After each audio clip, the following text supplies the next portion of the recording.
तो हम यहाँ से चैप्टर स्टार्ट कर रहे हैं। इसके पहले का हम पढ़ चुके हैं।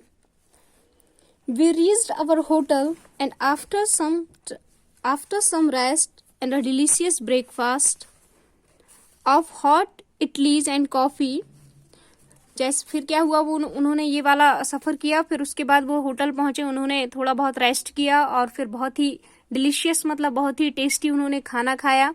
खाने में मतलब ब्रेकफास्ट खाया, खाना नहीं ब्रेकफास्ट खाए, जिसमें इडली और कॉफ़ी खाए। We set off for Dhanushkodi. The hotel where we were staying had arranged a jeep. ये आप कहाँ जा रहे थे? धनुषकोटी। हमने जो मैप देखा था उसमें हमने धनुषकोटी भी देखी थी। अब ये धनुषकोटी जा रहे हैं, उसके लिए एक स्पेशल जीप इन्होंने लिया है। धनुषकोटी टोटल 25 किलोमीटर है। वहाँ का जो रास्ता है मतलब वहाँ के लिए एक स्पेशल जीप की, स्पेशल व्हीकल की आवश्यकता पड़ती है जाने के लिए, क्योंकि वहाँ का रास्ता बहुत ही नैरो है। नैरो मतलब रास्ता बहुत ही छोटा रास्ता है। तो कोई वेल ट्रेन्ड पर्सन जो है, वेल ट्रेन्ड पर्सन और अच्छी जो गाड़ी है वही वहाँ पे जो है वो चल सकती है। तो उन्होंने एक जीप ली। We could see. अब वो एक ऐसे रास्ते में आ गए जहां पर वो दोनों साइड क्या देखते हैं? समुद्र देखते हैं। दोनों साइड क्या है? समुद्र है। A very calm and shallow. Shallow मतलब होता है जो ज्यादा गहरा ना हो। Water of the Bay of Bengal were on one side. एक साइड बे ऑफ बंगाल का पानी था और दूसरे साइड जो था वो इंडियन ओशियन का वाटर था। There is an interesting story behind Dhanushkodi as mentioned in the epic Ramayan. मतलब इपिक मतलब एक धार्मिक ग्रंथ रामायण। जो रामायण है उसमें धनुषकोटी के बारे में एक स्टोरी बताई गई है। वो स्टोरी क्या है वो हम यहाँ पढ़ते हैं। When Lord Rama returned from Sri Lanka after rescuing goddess Sita.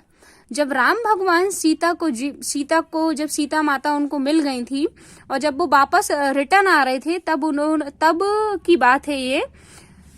Sri Lanka से जब वो रिटर्न आ रहे थे तो Vibhishan requested him to break. तो विभीषण जो है राम भगवान से रिक्वेस्ट करते हैं कि वो तोड़ दें किसको? The bridge that he had constructed.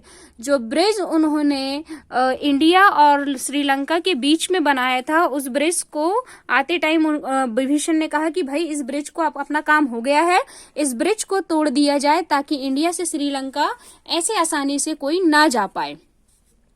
तो लॉर्ड रामा ब्रोक द सेतु। तो राम भगवान ने उस सेतु को यानी कि उस ब्रिज को तोड़ दिया।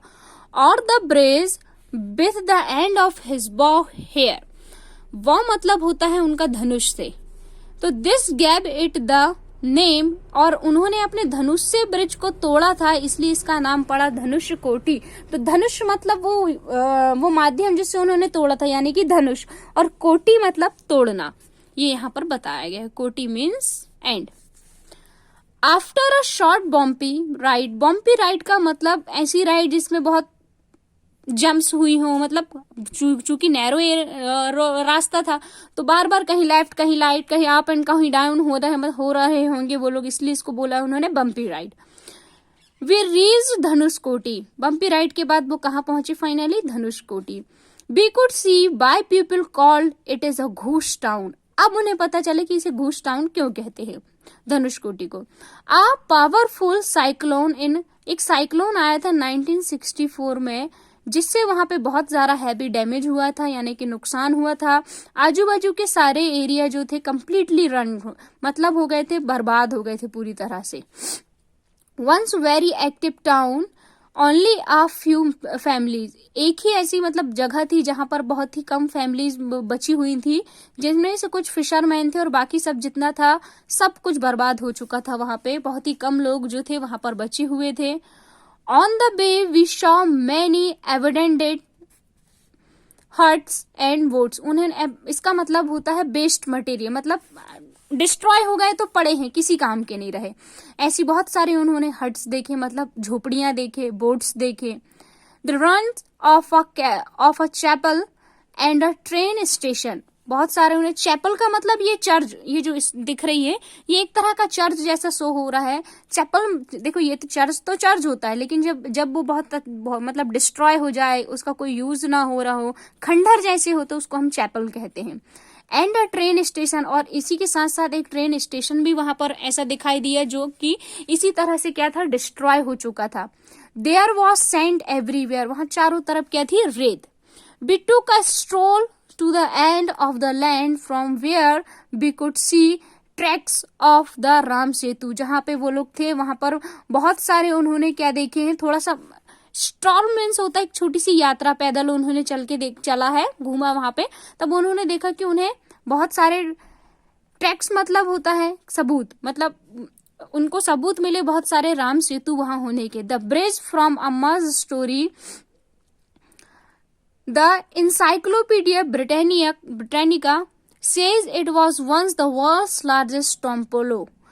उनका कहना है किसका, इंसाइक्लोपीडिया ब्रिटानिका की ये सबसे ही लार्जेस्ट टॉम्बोलो है, मतलब एक sand bar connection and island, मतलब एक ऐसा रेतों का एक रेत से बना हुआ एक ऐसी जगह जो आइसलैंड को मेनलैंड से जोड़ती है। ठीक है। It was destroyed several thousand years ago by slight rise in sea level. Today all that remain is a chain of sandbanks, मतलब वहां पे जो कुछ है वो टोटली जो है नष्ट हो चुका, वहां रेत वगैरह है। इस तरह की इसमें बातें इसमें बताई गई है। शॉल मीन्स यहाँ पे बताया गया एक ऐसा इलाका, यहाँ पे जो वर्ड आया उसका बता रही हूँ मैं, ये एक ऐसा इलाका है जहां पर रेत भी है, पानी भी है, और कैसा है वो उथला हुआ है, ज्यादा गहरा नहीं है, बहुत ज्यादा नहीं है, बिल्कुल ऊपर ऊपर है, रेत है, पानी है, बस यही एक इलाका है, एक चीजें है जो वहां पर बची हुई है। The driver told us that Sri Lanka was only 18 kilometre away from the point where we were standing. जिस जगह में हम खड़े हुए हैं वहां से केवल 18 किलोमीटर दूर ही क्या है, श्रीलंका है, इतने करीब वो पहुंच गए थे। We stood there memorized for quite some time। ये सब देखकर, ये सब सुनकर वो लोग थोड़े समय के लिए एकदम शांत हो गए, एकदम उस मूवमेंट को वो टोटली अटेंशन के साथ देख रहे थे, टोटली अटेंशन, जैसे हम किसी चीज को, बहुत अच्छी चीज को देखते और हम एकदम शांत हो जाते हैं ना, वैसे यहाँ पे उनकी कंडीशन हुई थी। We had to leave the place. Driver कहता है कि हमें इस जो जगह में हम खड़े हैं इसे सनसेट होने से पहले हमें छोड़ना होगा। Visitors were only allowed during the day.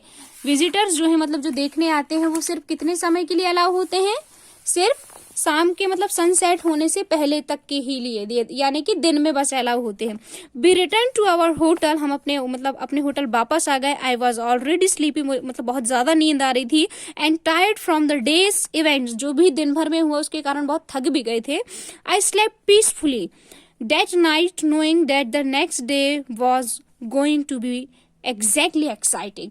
तो वो बढ़िया आसानी अच्छे से सो गए आराम से, जो थक गए थे, बहुत नींद भी आ रही थी सारा दिन घूमने के कारण, और फिर वो बहुत ही एक्साइटिंग थे अगले दिन के लिए, क्योंकि अगला दिन भी बहुत एक्साइटिंग होने वाला था उनके घूमने के वजह से। ठीक है, इसमें जो आगे है वो हम अगले वीडियो में पढ़ेंगे।